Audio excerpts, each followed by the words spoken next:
New Thought Media Network proudly presents Lindsay Leimbach, Practicing Infinite Possibilities, Fridays at 10 a.m. Mountain Time, 9 a.m. Pacific.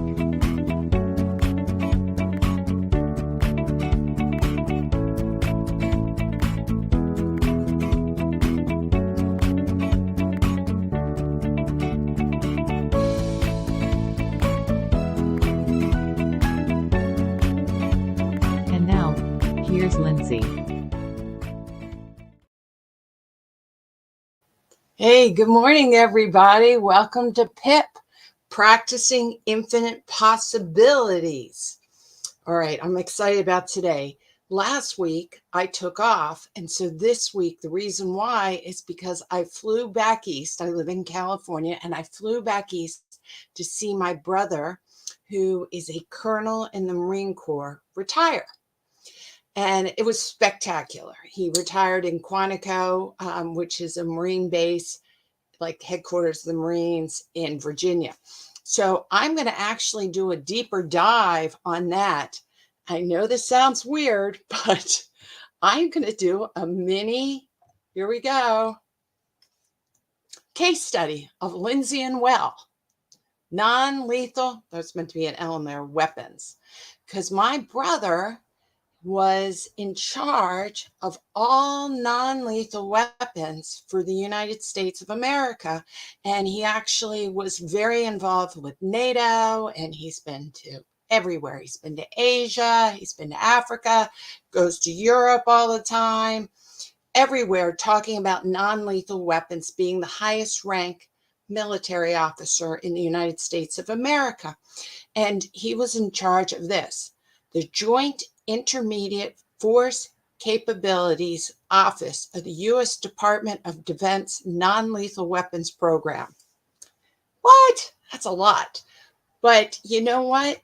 It's really quite interesting because, as you can see, I'm on PIP, Practicing Infinite Possibilities. And I've been studying New Thought and Buddhism and Stoicism and Christianity, Judaism, Hinduism. I'm really into like non-lethal anything. So that really works for me, that it's all inside. So you would think that we are these polar opposite people being in the Marines. Well, in some ways we are, but in a lot of ways we're not. So I wanted to talk about how we got to this evolution that we actually ended up being in non-lethal. I believe in non-lethal weapons. I'd like to say the word always. Always got to be careful when you say the word always, because that can pigeonhole you.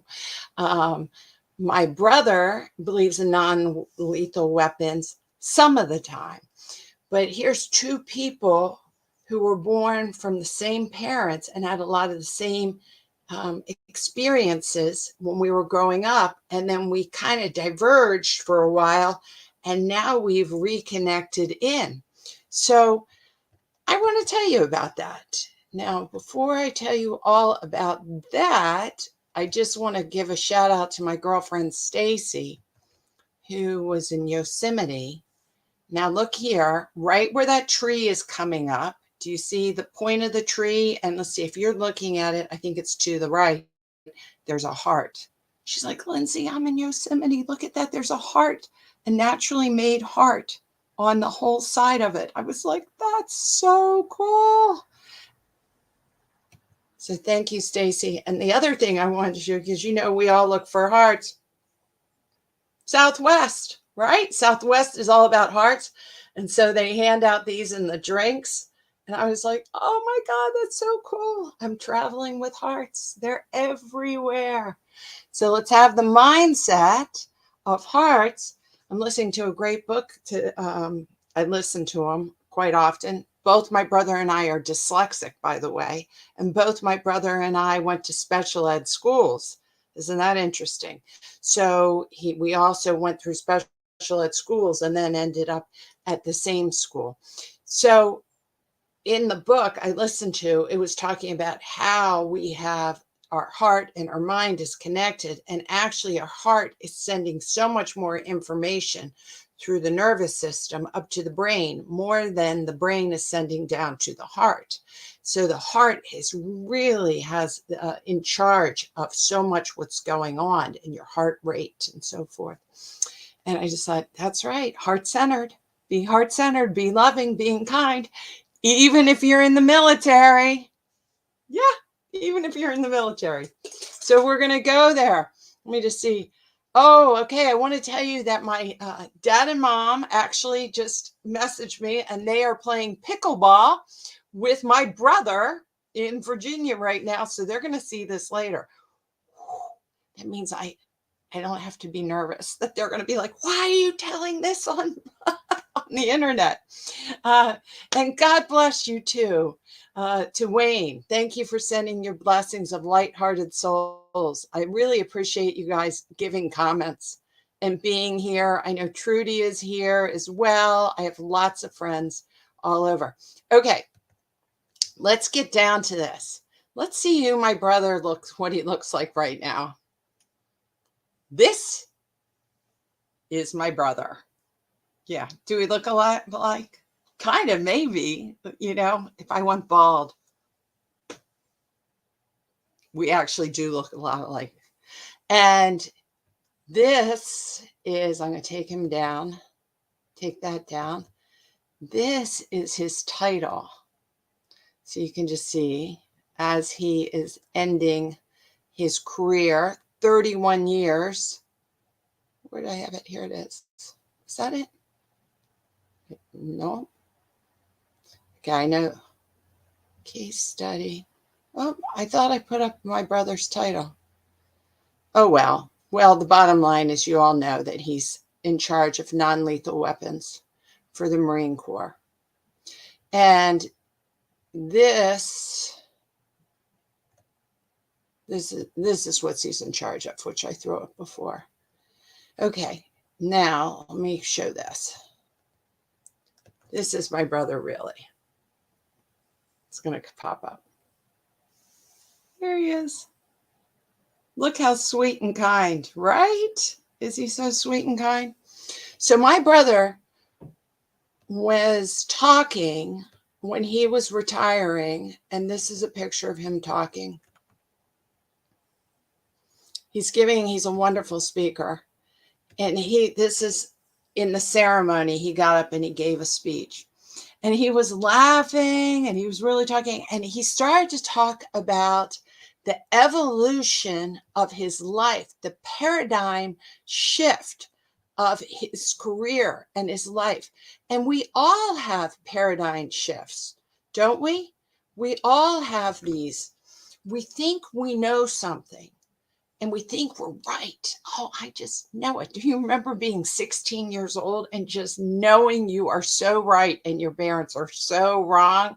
And then you go on and you get to 26 and you're like, oh, they weren't that wrong. And you get to 36 and you're like, oh my God, my parents were brilliant.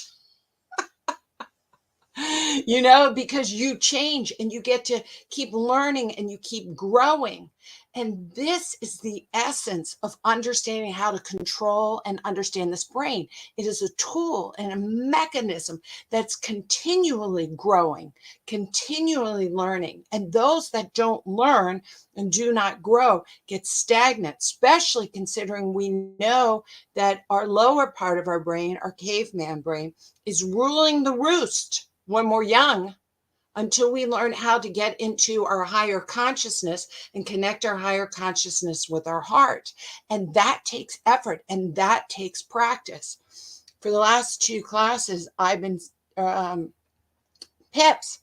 I've been doing Stoicism, which is something that I realize my family is really into Stoicism, even though that is something we didn't realize. I didn't call it that.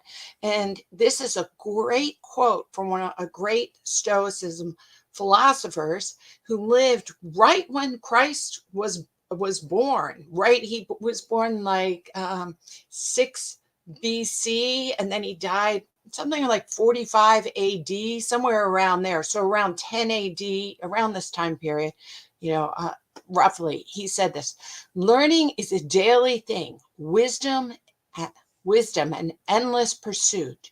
You never arrive. You never fill up.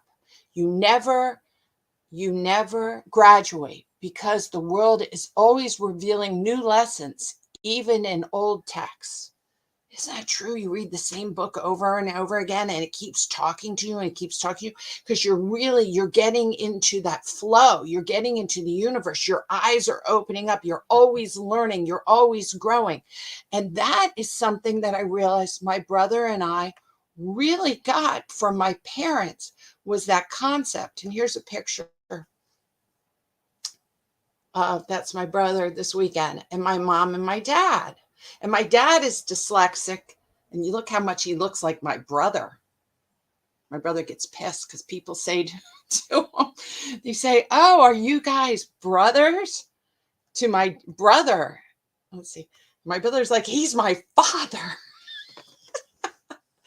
So anyway, but my parents, and I think part of it, if we do a case study, so both my brother, I'm the older sister.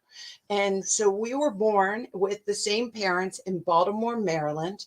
And then we both got diagnosed with dyslexia. And we both were, in our own ways, traumatized by that experience. So we had that similar. But my parents were always like, learning and growing. You can do this. You are smart. Everything is an evolution. Just keep working on yourself. You don't have to be perfect. So we kept being fed that information. And then when we both went to special ed schools, but we went to different special ed schools in Baltimore to deal with their dyslexia. And I'll tell you, one reason why they did that is because I went to a small special ed school. And when my brother had to come in, my parents didn't want my personality to overshadow my brother in his special ed school. They wanted him to be an individual. And there was another really good special ed school that dealt with dyslexics. So they sent us to separate ones. Okay, so then we went to elementary and special ed school. And then we got fed into the same middle school and high school, but I was 4 years ahead. So when he went to middle school, I was already in high school. And the school was called Friends School. And maybe you've heard of Sidwell Friends in Washington. There's a Friends in Philadelphia. It's a Quaker school. And Quakerisms believe in nonviolence. They were the people who also believe in equal rights and tolerance. And they ran the underground underground railroad to free the slaves during the Civil War and before the Civil War. And they were pacifists. So we went to these private schools that had this very liberal upbringing. Both of us did. Now let's remember, my brother goes into the Marines. There is very few people that come out of Friends School that go into the military. Most of the times they go and they become lawyers, social workers, teachers, things like that. They go more into the service industry, like me, teacher right here, right? So we both went into it. We both loved the school. It went well. We went to different colleges. Like I said, I'm 4 years ahead. And then I moved away to California. So my brother really had the experience of being in Baltimore as a grown man and choosing his ways without me around. And I had California, not so much of my family's influence because I'm here. Of course, our core value, family influence from our grandparents is like 0 to 13. So how we feel about things, how we react, a lot of that is really 0 to 7. We got that. So this idea that you keep learning, that you don't have to be perfect, that when you fail, it's not a big deal. You pick yourself up and you keep going. And we both got instilled on that because of our dyslexia when we were young. Oh my gosh, how many spelling tests can one person fail? You want to talk about traumatizing. It was so traumatizing to me to learn how to read and how to spell and how to write and all that stuff. Yes, I did learn it. And I did go to college and university. And my brother did too. He went to university. But we both really had to to learn really young, if we're going to have good self-esteem about ourselves, that we have to make a lot of effort, and it might appear that we get little reward. So we put a lot of effort and we get a C on a paper or a B on a paper, where someone else can write something really quick and they get an A. But we had to learn how to feed ourselves and say to ourselves, we did a good job, because I could not compare myself against other people, or I would be traumatized by it, because my friends would do half the work and get better grades. And so if I was comparing myself, I would then be reinforcing I'm unworthy, I'm broken. And in the beginning, I did feel that way.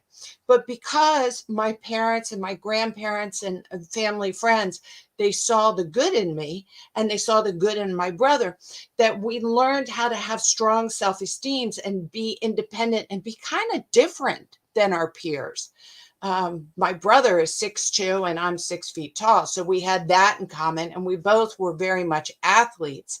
So we had that in common too. We'd be competitive. So we had that spirit, if you look at it, my brother and I also, of course, my brother is a lot like my dad because they're both male, but he picks up a lot of traits of my mother, and which is very interesting. And my mother is in insurance, and she likes structure, she likes rules. She can really work in the lane and manipulate within the lane and be the leader in the lane. And my brother going into the military, it makes a lot of sense. He's like his mom, that he can be in the military and be a leader in the military and work within that lane.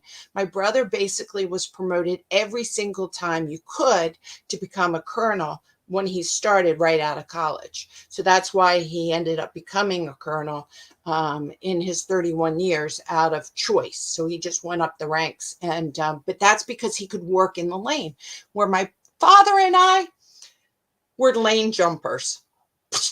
We're like, no, we tried corporate, but we like to lead, and we like to lead in our own ways, and we like to make our own rules. And so my dad is dyslexic also, and he became an inventor and had his own company and worked for himself. And that's basically, I did run my school, but I ran the school. And then in the same difference, here I am, I'm doing coaching and I work independently. So as much as I'm like my mom, if you meet her, we have a lot of same mannerisms. And my dad and my brother are a lot alike.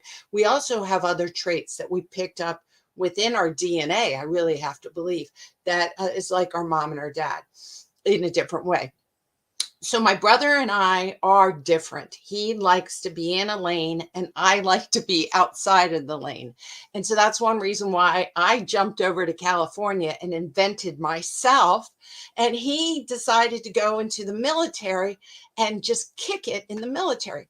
Now, when he went in the military, he was a tank commander. This is really something I want you guys to lean into. My brother ends up being in charge of tanks. Well, tanks kill people. That is the job of a tank commander. You lead people into battle to kill other people. So that's really out of my wheelhouse. It's not my lane at all, because I think of myself as much more as a pacifist. But I have really gotten into, when this happened, that I knew my brother knows the difference between right and wrong. And I know that he is compassionate. I know that he is kind. I know that he can think for himself. If someone has to be a tank commander, I'm pleased that it is my brother's journey, and I have to let him be on that journey. But that is not my journey. And he knew that is not my journey. Okay. And he'd look at me and roll his eyes when I'm like, we need to meditate. We need to pray. And he's like, okay, wild liberal sister. But we got along together because we both knew that we needed to do the best in whatever we're doing, and that we weren't trying. My brother wasn't trying to go out to kill people. He was doing what he thought he needed to do, and would do it with eyes of compassion. He had that liberal, or that understanding. I don't want to call it liberal, heart-centered thinking. I know he does. And so when he left and got promoted past being a tank commander, which he did very well, and he led all these people, And he went to Afghanistan and he went to Iraq and he did all that kind of stuff. And then he came back and then he ended up getting in procurement. And procurement is where you choose what is the next things that the government will buy, the military will buy. It's buying stuff for the next weapons or the next things. That's procurement. And he got into that for tanks, and then he got into it for four-wheel vehicles. Then he got into body armor, and after that, they asked him to be in charge of non-lethal weapons. And he sat back, and this is. Well, I'll show you that in 1 second. And he sat back and he goes, non-lethal weapons. That is a little out of my wheelhouse, because he's been working on all these other things. But remember, we went from tanks to, like, Jeeps is the wrong word, but four-wheel vehicles that actually went in the water and then went on land, all this kind of stuff. And then also you went into body armor. So now he's talking about saving lives and things like that. And he's like, I think this is where I'm meant to be. And when he was talking here, he was talking about evolution, that he had a paradigm shift. This is what he's talking about. And he's like, I realized the U.S. government, but he also believes many governments, they had two options: do nothing or destroy. That's the mindset. We do nothing, or we go in and we blow up the towns. And it doesn't work. We all know that doesn't work. Killing begets killing. Hate begets hate. When you kill civilians, when you kill anyone, but when you kill a whole family because you're trying to get one person down, that whole family generationally will hate you. Will hate you. You murdered their family. This is the U.S. government. This is anyone. We see the war in the Middle East right now. We see the war in the Ukraine right now. It's all true. It's all bad. So he realized this was an opportunity. But when he took charge, they called it non-lethal weapons. He's like, this is not going well, because the mindset of the military is non-lethal weapons means that you have no power. He realized that is not going to work. We're going to have to talk about this. He realized there's a gray zone from doing nothing to the killing. There's this gray zone. And if we can get into the gray zone and we can actually say, we don't need to kill everyone to get our point across or to get what we need to do. We don't need to perpetuate the killing aspect to have power. Amen to that, right? Amen to that. So I got very excited about it. So he actually was one of the people and he made this with some other people. This is his design. Like if you see the Marines have a design and the Navy, the different departments. Well, this is the department. It's called Joint Intermediate Force Capability Office. And it has the Phoenix. And you see it has the world. Is that cool? He said there's levels that we can go to. We don't have to be all or nothing. There's levels we can go to. Now, when we think of non-lethal weapons, we're thinking a lot of like rubber bullets and gas, lasers, tasers, things like that. That's all true. That is non-lethal weapons. But there's so many more now. There's sound bombs that can disable engines. You can whisper into something and talk to somebody, direct it all the way across a stadium and point it right at someone, and you can whisper in their ear and talk to them and say something like, we see you, we have you, where nobody else hears it. So the concept is that you do not need to blow up the whole stadium to get the one guy or girl. We don't want to be sexist in this. The bottom line is that we can do something different. And there's so much wonderful, terrific technology that I know about that's sitting on the shelves. It's sitting on the shelves. We have the capability, but we have to change the mindset. So my brother was one of the people in charge of the thing, and I'm going to put this up again. That is the phoenix. That is the concept of that we need to change from complete destruction into evolution, that there's intermediate force. That does not mean that you need to kill people or animals or the world. And so a lot of times people are like, Welly, they didn't call him Well. Colonel Leimbach, I don't think we want to have this conversation with you. And he'd say, give me a minute. And he would say to them, I understand. I'm a tank commander. I come from tanks. Okay. And then they would be like, you come from a whole tank? Yes, I totally get it. But it's a waste of time and it's a waste of money, and you have either no power or you have destruction of power.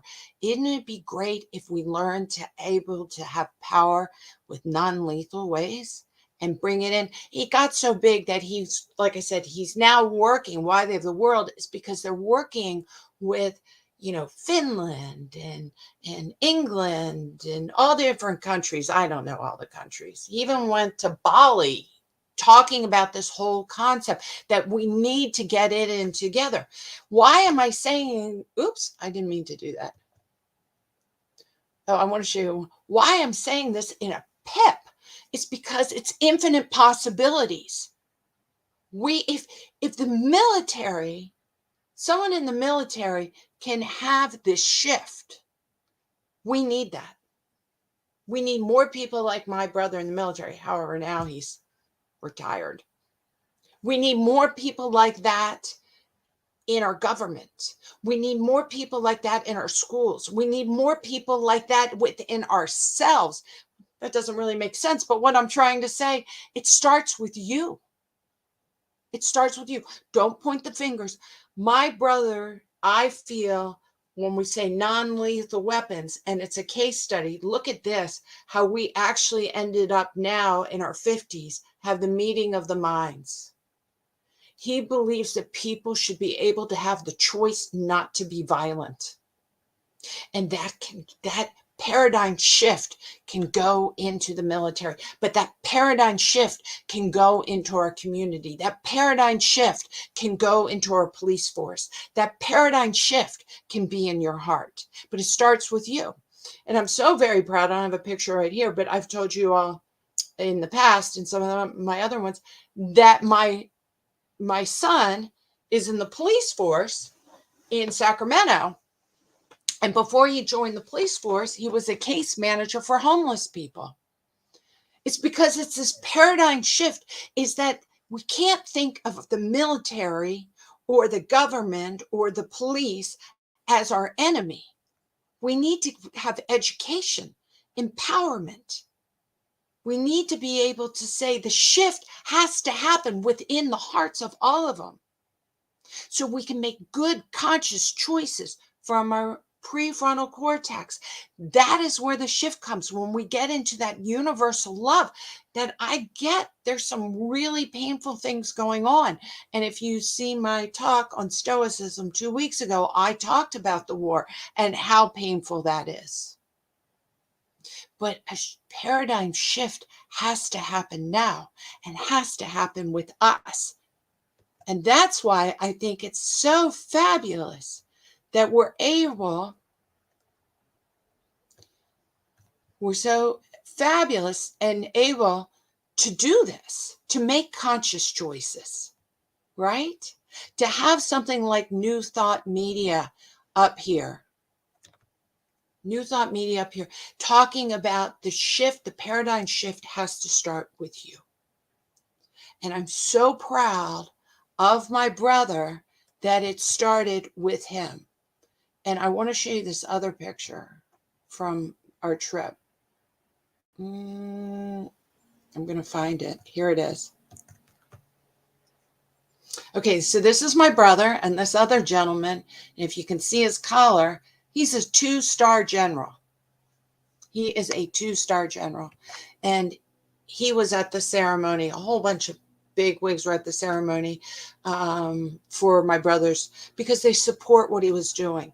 And my brother got all these accommodations, you know, from the head of the Marine Corps and stuff. He got an accommodation, a written accommodation from President Biden, thanking him for bringing the non-lethal weapons concepts out into the open so we can make better choices. Now I'm going to cry again. I couldn't be prouder. If someone has to be in the military, thank God it's my brother.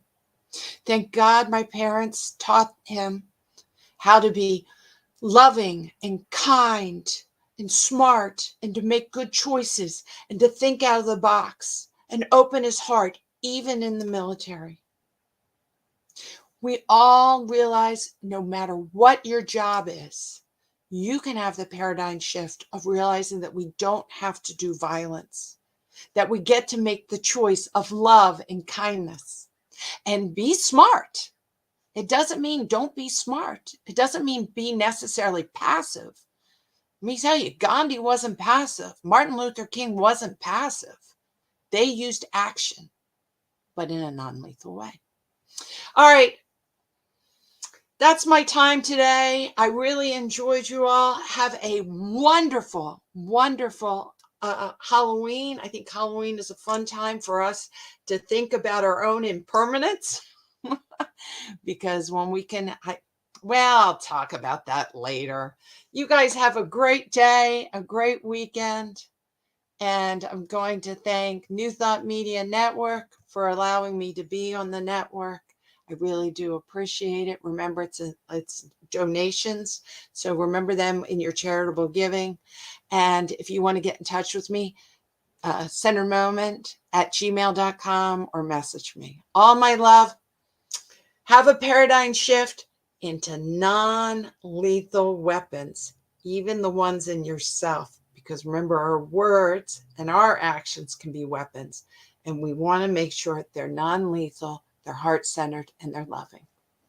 Goodbye, everybody. Thank you, thank you, thank you. Let me go up here and give you the wave.